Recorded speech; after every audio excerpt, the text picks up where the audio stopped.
আসসালামু আলাইকুম। পাকিস্তান ওয়েস্ট ইন্ডিজের টেস্ট ম্যাচ জমে উঠেছে। তৃতীয় দিন শেষে দুই দলেরই জয়ের সম্ভাবনা রয়েছে। তৃতীয় দিন শেষে ওয়েস্ট ইন্ডিজ 60 রানের লিড দিয়েছে, যেখানে তাদের হাতে রয়েছে মাত্র 4 উইকেট। পাকিস্তানের কিন্তু এই 4 উইকেট যদি দ্রুত তুলে নিতে পারে চতুর্থ দিনে, তাহলে কিন্তু পাকিস্তানি জয়ের জন্য সবচাইতে ফেভারিট। যদিও ওয়েস্ট ইন্ডিজের হাতে কিন্তু এখনো দুইজন শিক্ষিত ব্যাটসম্যান রয়েছে। আগের টেস্টের সেঞ্চুরিয়ান জাস্টিন গ্রেভস রয়েছে, পাশাপাশি কিন্তু ব্র্যান্ডন কিং এর মতো একজন পরীক্ষিত ব্যাটসম্যানও রয়েছে। তবে রস্টন চেজের একদম শেষ বলে উইকেট পড়ে যাওয়াটা কিন্তু ওয়েস্ট ইন্ডিজের জন্য কিছুটা চাপেরই হয়ে গেছে।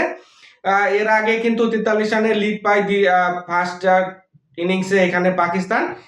এই ব্যাট করতে নেমে ওয়েস্ট ইন্ডিজের শুরুটা কিন্তু ভালো হয়েছিল। এখানে হজ এবং চন্দরবল মিলে 40 রানের একটা সলিড পার্টনারশিপ করে। এরপরে আসলে সাজিদ খান ম্যাজিক শুরু হয়। সাজিদ খান এবং এখানে আলী মিলে কিন্তু 6টা উইকেট তুলে নেয় ওয়েস্ট ইন্ডিজের।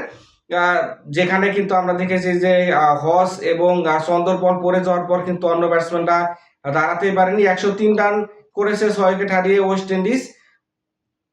চতুর্থ দিনের আসলে শুরুটাই বলে দিবে যে এই টেস্ট ম্যাচ আসলে কে জিততে যাচ্ছে, ওয়েস্ট ইন্ডিজ না পাকিস্তান। যদিও পাকিস্তানের ফার্স্ট ইনিংসে কিন্তু আবারও ব্যাটিং ব্যর্থতা দেখেছি। ভালো শুরুর পরও এখানে কিন্তু তারা ক্যাপিটালাইজ করতে পারেনি। তৃতীয় দিনে কিন্তু বাবর আজম মাত্র 2 রান যোগ করে 88 রানে রান আউটের কাটা পড়েন।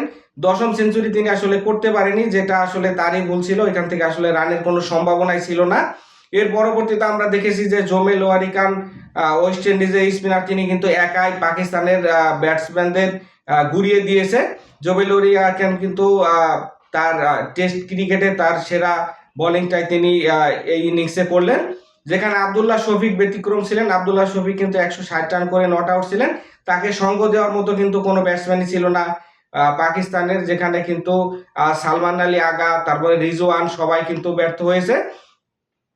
পাকিস্তান মনে হচ্ছিল যে 343-এর যে ওয়েস্ট ইন্ডিজের রানটা টপকাতে পারবে না, সেখানে কিন্তু সাজিদ খান এবং একই সাথে আব্দুল্লাহ শফিকের ভালো একটা পার্টনারশিপ হয়, 59 রানের পার্টনারশিপ। 30 রান করে সাজিদ খান আউট হয়ে যাওয়ার পর আবার কিন্তু পাকিস্তান এখানে খুব দ্রুতই অল আউট হয়ে যায়। যেখানে ওয়ারিকান 6 উইকেট নিয়েছেন এবং সিলস কিন্তু 2 উইকেট নিয়েছেন।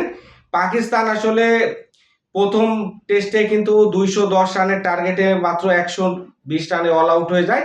এই জন্য 150-এর আশেপাশে যদি এখানে ওয়েস্ট ইন্ডিজ পাকিস্তানকে লিড দিতে পারে,